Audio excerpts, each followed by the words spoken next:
Maka dengar ini, yang jomblo-jomblo fisabilillah, kalian juga yang sudah pacaran, dengar ini baik-baik, nikah cepat. Dengar ini cewek-cewek, dipacari 3 tahun tidak dinikah-nikahin, rugi kamu. Motor aja 1 tahun dicicil sudah lunas, masa kamu dipacari 3 tahun tidak dinikah-nikahi? Maka saya hormat sama laki-laki ini, masih muda, berani untuk menikah. Tidak semua laki-laki berani untuk menikah, termasuk kalian yang bawa pacar tapi sampai sekarang tidak menikahi pacarnya. Siapa suruh kau undang saya?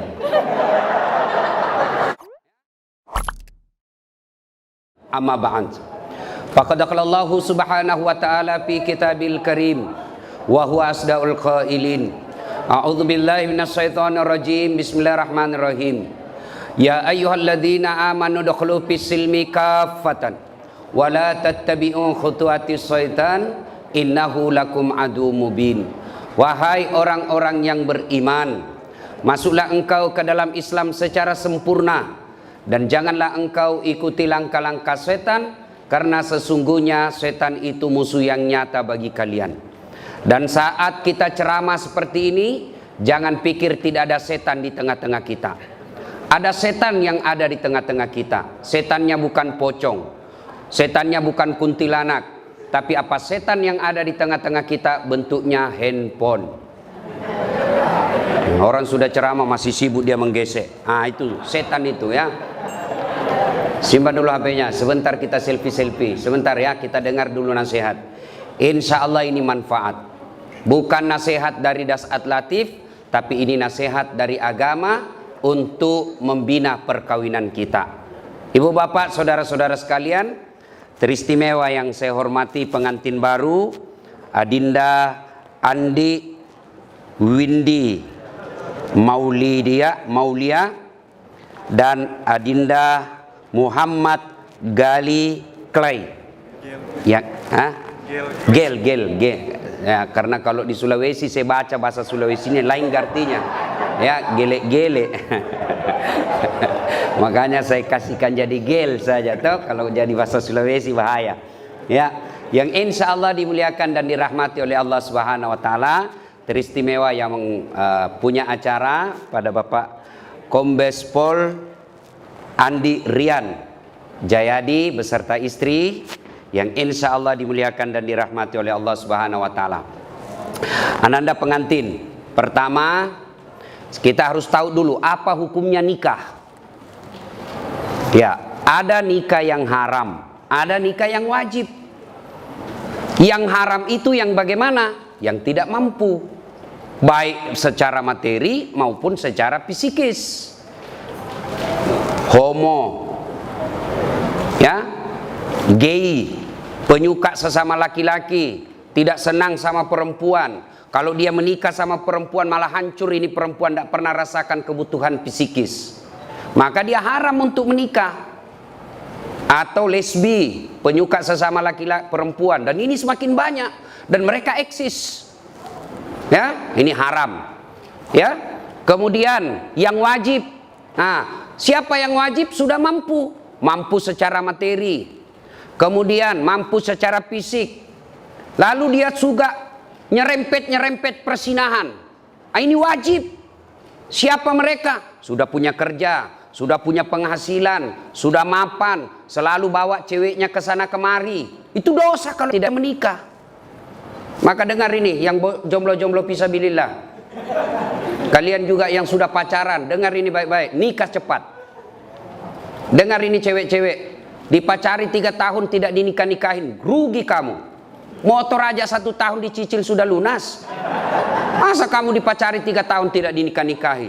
Maka saya hormat sama laki-laki ini, masih muda, berani untuk menikah. Tidak semua laki-laki berani untuk menikah, termasuk kalian yang bawa pacar tapi sampai sekarang tidak menikahi pacarnya.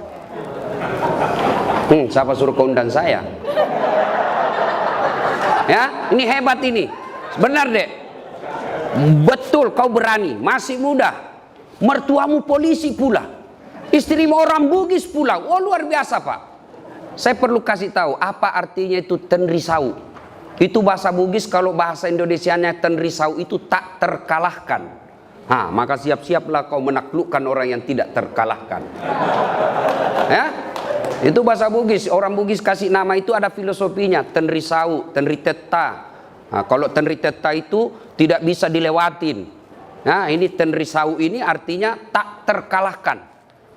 Nah, ya itu yang pertama, lurus itu hukum menikah. Yang kedua yang perlu kita paham untuk nasihat kita, luruskan niat. Nikah itu jangan macam-macam niatnya. Niat apa? Melaksanakan syariat Islam. Niat apa? Mengikuti sunnah Nabi. Karena Nabi katakan siapa yang sudah mampu lalu dia tidak mau menikah, falaisa minni, bukan bagian dari umatku. Dengar ini baik-baik. Ya, maka luruskan niat. Menikah itu kata Nabi, nikahi seseorang karena 4 hal. Ya, ini bagi adik-adik yang belum mau menikah lagi pusing cari jodoh. Kata Nabi, nikahi seseorang karena satu, kalau kau laki-laki, nikahilah dia karena kecantikannya. Perlu cantik. Kenapa? Dia 24 jam di depanmu. Kau pulang kerja, ya ada lagi dia. Kau mau tidur, dia lagi di depanmu. Kau mau makan, ya ada lagi dia. Kalau dia jelek, cepat bosan. Akhirnya ganti casing. Tapi cantik ini penting, tapi tidak boleh prioritas. Kenapa? Cantik ada batasnya. Apalagi zaman sekarang. Cantik betul di medsos. Ternyata kamera 360. Cantik itu penting, tapi tidak boleh prioritas. Kenapa? Sweet Seventeen 20 tahun cantik, tapi 70 tahun tidak cantik lagi. Maka kalau motif utamamu cantik, maka akan pudar cintamu. Alhamdulillah istrimu cantik, bos. Alhamdulillah.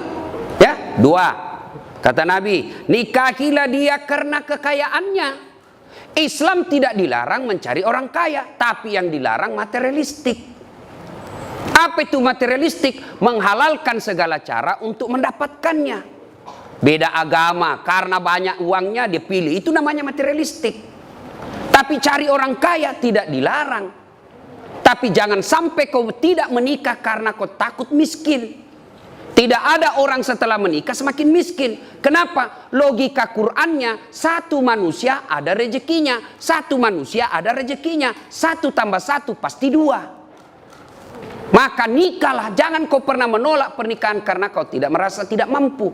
Saya miskin. Maka kau akan miskin selama-lamanya. Karena Allah jelaskan, ana inda sanni abdi bi. Saya tergantung sangkanya hambaku. Kalau saya sangka, kalau dia sangka telah makin kaya setelah menikah, saya kasih kaya kau. Maka hakul yakin, cari yang kaya. Tapi adek, jadilah laki-laki yang terhormat.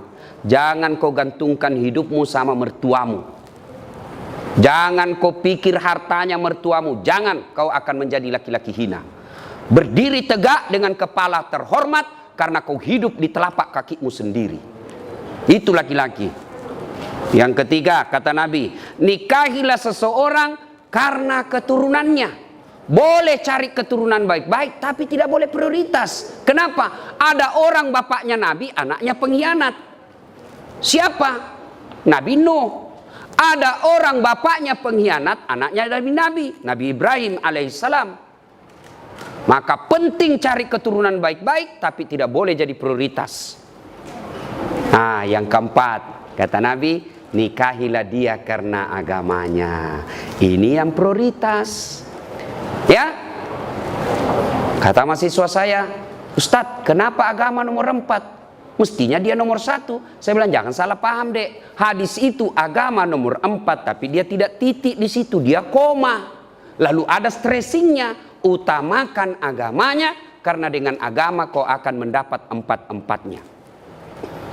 Ada orang cantik, akhlaknya kesurupan. Ada kaya, tapi otaknya beleng-beleng. Ada lagi cerdas tapi mukanya hancur. Tapi untuk mendapat perempuan yang komplit, paripurna, dia cantik, dia anak keturunan baik-baik, kaya, bagus agamanya, 10-100 cewek belum tentu ada 1. Kalau ada tunjukkan saya juga masih mau. Ya kan? Maka utamakan agama. Karena agama, mukanya yang tidak cantik akan baik dengan akhlaknya yang mulia. Kekayaannya terbatas, tapi kaya akhlaknya, maka orang dia puji. Orang memujinya. Maka utamakan agamanya, tapi karena dengan agama kau akan mendapat semua-semuanya. Luruskan niat. Yang ketiga yang ingin saya sampaikan. Setelah ijab kabul ini dek, percayalah tidak ada keluarga yang tidak ada masalahnya. Ini semua ini.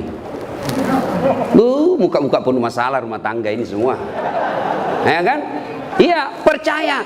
Tidak mungkin ada rumah tangga yang tidak ada masalahnya. Rumah ustadz banyak juga masalahnya. Apa masalahnya? Mau kawin lagi takut sama istrinya.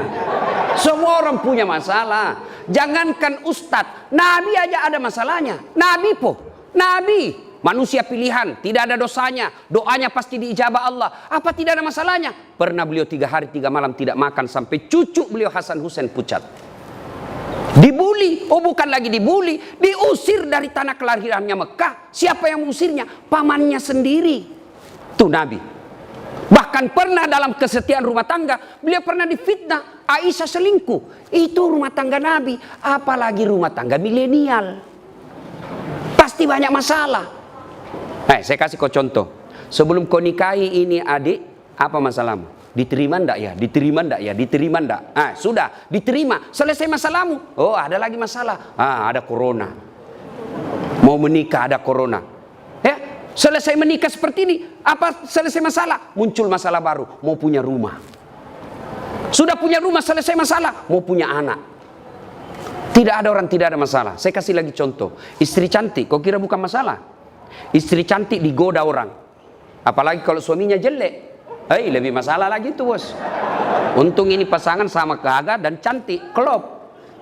Berarti bagus kalau jelek istri Ustaz. Istri jelek dihina orang. Kita lagi yang malu jalan sama dia. Pergi pesta pengantin duluan aja dek, nanti saya menyusul. Sampai istrinya, bang di mana kau bang? Nggak jadi saya mencret. Coba. Istri cantik masalah, istri jelek masalah. Tidak ada orang tidak ada masalahnya. Lalu ada yang bilang sama saya, Ustaz, bahagia benar rumah tangganya itu Ustaz. Kenapa aku bilang bahagia? Tahu Facebooknya, foto-fotonya di Instagram, di WhatsApp bahagia, peluk-pelukan. Saya bilang, beleng-beleng itu kalau foto baku tangkar dia pergi share di Facebooknya. Masa orang bertengkar lalu dia share di Facebooknya? Itu dongok namanya itu. Pasti yang romantis.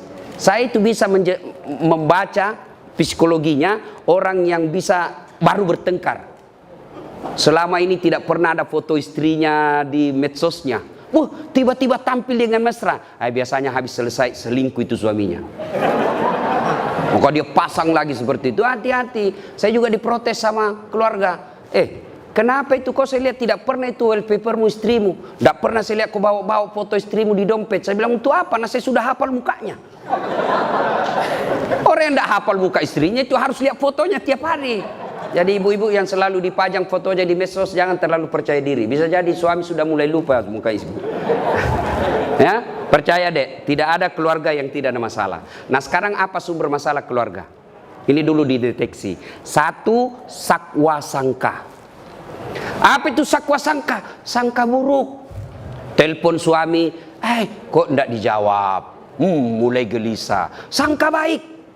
Telepon suami tidak ada jawaban. Oh berarti suamiku lagi sholat duha di kantor. Telepon 1 jam berikutnya tidak dijawab. Oh lagi menghadap komandan. Telepon tidak dijawab. Sholat jamaah di masjid. Tiba-tiba sore WhatsApp teman kita masuk.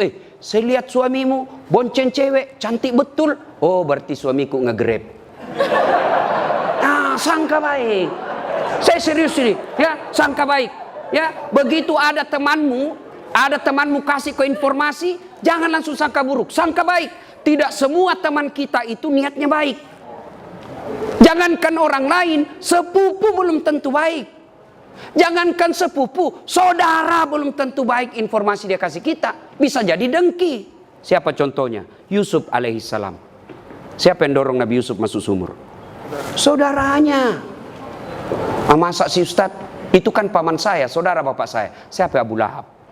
Pamannya Nabi. Masa dia mau jahat sama keluarga saya Ustaz? Dia kan masih sepupu 1 kali sama saya. Abu Sofyan itu sepupu 1 kali. Jadi ketika kau terima informasi, jangan telan bulat-bulat. Itu yang orang wartawan bilang check and recheck. Bahasa agamanya tabayun. Karena belum tentu informasi yang kita terima benar. Betul dia bonceng cewek, ternyata yang dibonceng itu adalah orang yang mogok motornya dan dia perlu pertolongan baik-baik. Maka dia akhlak baik itu suami. Ketika kita sangka buruk, tidak pernah tenang. 3 tahun berkeluarga, tidak punya anak. Akhirnya di tahun keempat dia pergi periksa ke dokter ahli kandungan. Tes. Ternyata kata Pak Dokter, Ibu dokter, Bu, Ibu sudah terlambat 2 bulan. Senang sekali ini Bu. Dia telepon suaminya, Pak, di tahun keempat ini alhamdulillah saya sudah terlambat 2 bulan. Kata suaminya, alhamdulillah. Dia sujud syukur. Tapi Bu, tolong ya, ini rahasia berdua. Jangan kau cerita-cerita. Baik Pak, ini rahasia berdua. Beberapa hari kemudian datang petugas PLN. Assalamualaikum. Waalaikumsalam. Siapa ya Pak? PLN. Kenapa Pak? Ibu terlambat 2 bulan. Kenapa bisa dia tahu ini? Pasti suamiku lagi yang cerita. Mulai buruk sangka. Datang suaminya cari nafkah, capek, kepanasan, kena macet, setengah mati pakai masker. Sana terancam corona di luar. Lalu baru datang, Assalamualaikum. Apa Assalamualaikum? Assalamualaikum. Pembohong memang kamu. Apalagi pembohong. Kenapa itu PLN dia tahu saya terlambat 2 bulan? Pasti kau yang cerita. Bukan demi Allah. Siapa PLN tahu? Saya tidak tahu. Kenapa PLN tahu saya terlambat 2 bulan? Dia datanglah ke PLN ini, suaminya juga marah-marah. Ada apa kau tahu istriku terlambat 2 bulan? Ini Pak, ada catatannya. Untuk apa kau catat-catat? Hapus itu. Boleh dihapus Pak, tapi Bapak bayar dulu. Kalau saya tidak mau bayar, ya terpaksa punyanya Bapak diputus. Kalau punya aku diputus, apa dia pakai istri saya di rumah? Ya terpaksa pakai lilin. Ini akibat sangka buruk. Ya, maka sangka baik. Semakin berkeliaran sangka buruk dalam rumah tangga dan hatimu, hakul yakin kau tidak akan pernah abadi berumah tangga. Ya? 2, penyebab masalah dalam rumah tangga, bohong. Berapa banyak rumah tangga berantakan gara-gara bohong. Bohong sekali, akhirnya apa? Menutupi kebenaran 99. Maka jangan pernah bohong, lebih baik jujur. Saya kalau ditanya sama istriku, kenapa kau bohong? Saya sayang kau, jadi saya bohong. Saya tidak mau lukai perasaan, tapi akhirnya Allah takdirkan kau tahu apa boleh buat. Maafkan saya sayangku, kau tetap menjadi ratu dalam istana hatiku. Oh, senang sudah itu. Ya, perempuan itu dipuji, disanjung, jangan selalu dibohongi. Ya? Nah itu, kalau kau mau punya rumah tangga bahagia, jujurlah. Dan berawal dari jujur itu sampaikan saja. Dan kita juga putri cewek, jangan paranoid. Telepon, di mana kau? Saya di kantor. Di mana kau? Di kantor. Coba video call. Itu yang membuat kita kadang-kala cepat mati. Ya, satu. Ya, yang keempat. Ya. Sekarang semua rumah tangga ada masalah. Lalu kalau ada masalah Ustadz, apa solusinya? Ista'inu bisabri wassalah. Sabar, perbaiki solatmu, saya yang selesaikan masalahmu. Itu janji Allah. Jadi ini dia berdua, ya, rumah tangga ini, rumah tangga milenial seperti kalian ini pasti berat. Resepnya 2 deh. Tingkatkan kesabaran, sempurnakan solatmu. Allah yang selesaikan. Apakah orang yang solat tidak ada masalahnya? Ada masalahnya. Cuma Allah yang bantu selesaikan. Rasulullah ada masalahnya. Tapi begitu ada masalah, beliau solat. Kita manusia akhir zaman ada masalah, update status. Berdoanya di Facebook. Berdoanya di Twitter. Teganian kau. Ya Allah, lindungi rumah tanggaku. Sibuknya Tuhan mau baca statusmu, bos. Berdoanya di mana? Di atas sajadah. Selesai sholat, ibu-ibu kadang curhat sama saya biarkan saja dia menangis-nangis. Nah, kalau ibu-ibu curhat itu jangan dibantah, dengar aja. Selesai itu saya bilang, Bu, sampaikan keluhan ibu bukan kepada saya, tapi kepada Allah dalam sholat tahajud atau sholat hajat. Minta kepada Allah. Ya Allah, Zat yang membolak-balikkan hati suami saya, Engkau yang maha memelihara. Pelihara suami saya dalam cari nafkah. Perempuan semakin liar, tapi jika Engkau memelihara suamiku, tidak ada perempuan yang mampu mengalahkannya. Masya Allah. Ya, kau curhat saja. Kau dapat masalah rumah tangga, tak kusangka ternyata seperti ini. Jangan putus asa. Jangan putus asa. Maka ambil sajadah, kau mengadu kepada Allah, bukan mengadu di medsos. Ya? Nah, tingkatkan kesabaran. Nah, ini Bapak Ibu saudara-saudara sekalian. Nah, banyak yang bisa dilakukan di ceramah tapi waktu terbatas. Nah, sekarang yang kelima, resep gampang bahagia. Nah, resep gampang bahagia, birrul walidain, berbuat baik sama orang tua. Coba ini dek, tamu-tamu kita, ada kehormatan kita, Brigjen, bintang 1 polisi. Siapa yang beliau lihat? Bukan karena 2 pengantin, tapi bapak. Saya datang ke sini, seumur-umur jadi wabah corona ini, baru kali ini saya ceramah di depan umum. Saya bilang sama beliau, yang penting jangan ada yang rekam, nanti kita dibully lagi di medsos. Ya, saya datang pertaruhkan, saya tinggalkan Makassar, melawan ini kekhawatiran saya tentang corona, karena saya menghargai bapak mertua.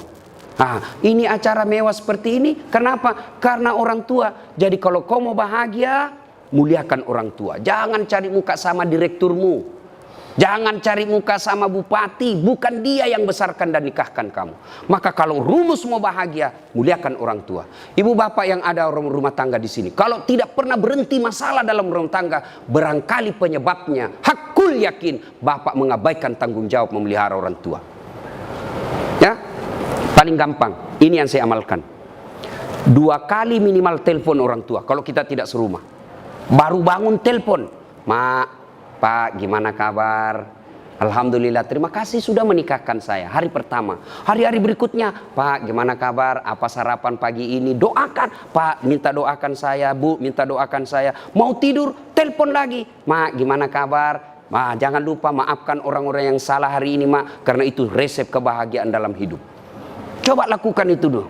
Ya, jangan malah menelpon ibu kita, menelpon manajer kita abaikan. Mak, tunggu dulu ya, menelpon manajer saya, itu sumber masalah hidup. Terbalik mestinya, Pak manajer, mohon maaf, di jalur lain ibu saya menelpon, 10 menit kemudian saya telepon balik Bapak. Itu yang baik. Jangan malah, mohon maaf Pak, ada Bapak manajer saya telepon, saya tutup dulu Pak ya, melukai perasaan orang tua. Ya, birrul walidain. Tidak ada rumah tangga yang sengsara kalau dia memuliakan orang tuanya. Itu aja rumus. Soal rezeki, Dek, jangan kau cemas. Allah sudah jamin rezekimu. Jangankan kamu yang sarjana, cerdas, cicak. Tahu cicak? Apa dia makan itu cicak, Dek? Nyamuk. Tidak masuk akal toh? Cicak di dinding, nyamuk terbang. Gimana mau ketemu? Satu di dinding, satu terbang. Tidak ada terminalnya. Gimana mau ketemu? Tapi Allah yang jamin rezekinya. Apa kata lagu kita waktu kecil? Cicak-cicak di dinding, diam-diam merayap, datang seekor nyamuk. Nyamuk yang datang. Tidak dikatakan lagu cicak lompat ke nyamuk, patah tulang dia. Maka tidak usah cemas soal rezeki. Ya, berbuat baik saja kau kepada kedua orang tuamu, gunakan ilmumu, Allah buka pintu rezekimu. Hakul yakin, ya. Nah, ini nasihat buat pengantin. Sekarang nasihat buat kita ini yang datang. 1, biasanya kalau ada cara begini banyak yang tidak sholat. Ini untuk orang Islam. Gara-gara apa? Make up, kuning, coklat, biru, krem, abu-abu. Tidak sholat. Ya, Ustadz bagaimana? Dilarang make up. Ibu-ibu kalau make up untuk bangga suami di depan samping itu ibadah. Kalau ibu make up supaya suami bangga, itu ibadah. Tapi jangan sampai make up membuat ibu tidak sholat. Bagaimana caranya Ustadz? Ibu wudhu dulu. Sudah wudhu make up. Setelah itu tahan kentut. Karena biar sudah wudhu sedikit aja Ustadz, tidak habis, tetap batal. Ya. Apalagi yang membuat perempuan banyak tidak sholat. Apalagi nih anunya, apa namanya ini? Jilbab, yang selalu saya istilahkan jilbab sakaratil maut. 3 lapis, dikasih miring sedikit, ada kayak pohon-pohon di belakang. Ya. Saya biasa lihat itu, saya bilang, belen-belen. Dia pakailah yang sempit, baju sempit, jalan setengah mati fating dulu deh dong. Coba kalau longgar, kan gak enak jalan ya. Tiba waktu sholat, hayalah sholat. Kata suaminya, Bu, kau pergi sholat. Saya sudah umrohkan kamu 2 kali. Ini sudah mau asar, kau belum sholat. Apa kata sini? Sadar kau Pak. Saya sadar ini, saya suruh kau sholat. Kau tidak lihat ini jilbabku, 1 jam dipakai ini. Ya, itu ya. Yang berikutnya, yang banyak kita langgar pada saat acara pengantin begini apa? Banyak praktik mubasir. Terutama itu air gelas. Belum habis kita tusuk lagi yang satu. Belum habis kita tusuk lagi. Jangan, itu uangnya orang. Ya, habiskan baru tambah. Makanan, saya orang kampung, saya waspada kalau acara pengantin di kota Pak. Karena belum tentu baik. Enak di mata, belum tentu sesuai di leher. Saya pernah dapat mie, saya kira mie panjang-panjang Pak. Saya ambillah, karena saya suka mie. Banyak-banyak, ternyata apa? Mangga. Waduh, saya mau sisa. Saya mau sisa. Saya sudah bilang jangan mubasir, habis Pak, menderita saya Pak. maka belum tentu enak di mata, belum tentu enak di leher. Ambil sedikit saja, ternyata nyaman, baru tambah. Tidak ada yang persilakan tambah, Ustadz. Saya pakai teori diri saya. Enak, saya mau tambah, tidak dipersilakan. Saya persuruh diri saya, tambah Ustadz. Iya, mari-mari. Ya, sudah ya. Ketiga, biasanya kalau acara pengantin begini banyak yang pulang bawa dosa. Kenapa pulang bawa dosa? Datang mencela acaranya orang. Tidak enak makanannya, kayak basi. Padahal membungkus. Selalu saya istilahkan ibu-ibu Columbus.